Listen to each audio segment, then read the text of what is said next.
பிசாசை யாராவது நேரில் பார்த்துருக்கீங்களா? இல்லையா? ஒருத்தர் கூட பார்க்கலையா? ஆனால் நீங்கள் வாழ்க்கையில் அதிகமாக பயப்படுறது அவனுக்கு தானே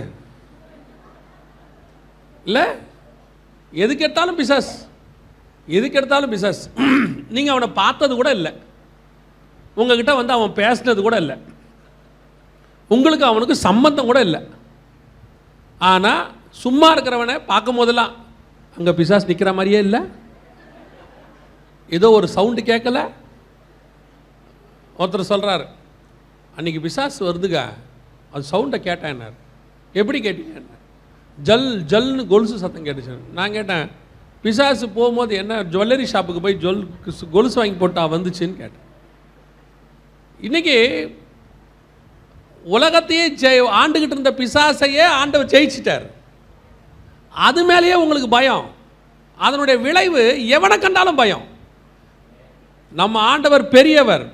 முதல்ல உங்களுக்கு அந்த தைரியம் வரணும், என்னுடைய தேவன் பெரியவருங்கிற தைரியம் உங்களுக்கு வரணும். உங்கள் விஷன்லேயே அது பிரச்சனையாக இருக்குது. உங்கள் விஷனே ரொம்ப சின்ன விஷனாக இருக்குது. முதல்ல உங்கள் விஷனை மாற்றுங்க. இன்றைக்கி நம்ம ஆரம்பிக்கிற விஷன் உலக விஷனாக மாறணும். ஒரு 25 பசங்க சேர்ந்து ஆஸ்பரியில் ஜெபம் பண்ணாங்களாம். ஒரு பெரிய மாற்றம் வந்துருச்சுன்னு சொல்கிறாங்க. பெரிய மாற்றம். ஏதோ ஜனங்க உலகம் எங்கே, அமெரிக்காவிலேருந்து எல்லா இடத்துலையும் வந்து ஜெபம் பண்ணிட்டு போகிறாங்களாமா. அதுக்கு நிறைய எதிர்ப்பு இருக்குது என்னவோ சொல்கிறாங்க. ஆனால் ஏதோ ஒரு 25 பசங்க ஒரு 1,00,000 பேரை ஜெபம் பண்ண வச்சுட்டான்ல. அப்படி ஒரு விஷன் நமக்கு வரணும், அந்த மாதிரி மாறணும். இன்றைக்கி நம்ம விஷனே என்ன?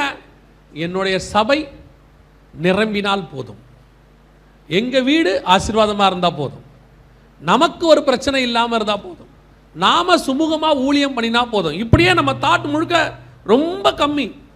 உங்கள் விஷன் மாறணும். முதல்ல பாருங்கள், எருசலேமை விட்டு போகிறதுக்கு எந்த அப்போஸ்தலனுக்கும் விருப்பமே இல்லை.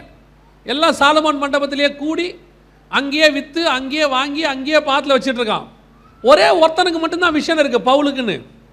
அவன் தான் பார்க்குறான், இதெல்லாம் இங்கேயே இருக்கிறாங்க எல்லாரும், நாம் புறப்பட்டு போவோன்னு பார்க்குறான். போனவன் உலகம் முழுக்க சுற்றுறான், மேசிடோனியா முழுக்க சுற்றுறான், கிரேக்க தேசம் முழுக்க சுற்றுறான். அப்படி விஷன் வேர்ல்டாக இருந்தவன் தான் இன்னைக்கு சபைக்கு அஸ்திவாரமாய் மாறிவிட்டான்.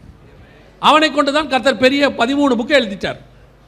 அப்படி உன் விஷன் பெருசாக இருக்கணும். இத்தனைக்கும் அவன் பிரதான அப்போஸ்தலன் கிடையாது, பிரதான அப்போஸ்தலர்கள் இருக்கிறாங்க, அவன் தான் கடைசியாக வந்தவன். ஆனால் அவன் விஷன் பெருசு.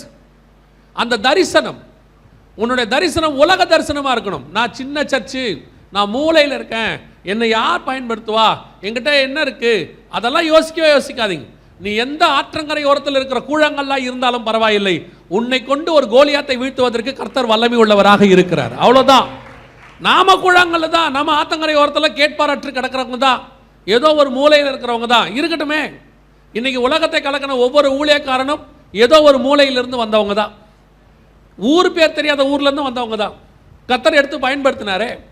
அப்போ பெரிய விஷயம் நடக்கணும்னா முதல்ல நாம் ஆயத்தமாகணும். நம்ம ஆயத்தத்தினுடைய முதல் பகுதி என்ன? என் விஷன் மாறணும், என் தரிசனம் மாறணும், என் குறுகிய வட்டம் மாறணும். அதை விட்டு நான் வெளியே வரணும். வெளியே வந்துட்டு நான் இந்த மண்டபத்துக்குள்ளே ஜெபம் பண்ணுறேன், ஆனால் என் ஜெபம் தமிழ்நாட்டையே போய் சென்றடையும்.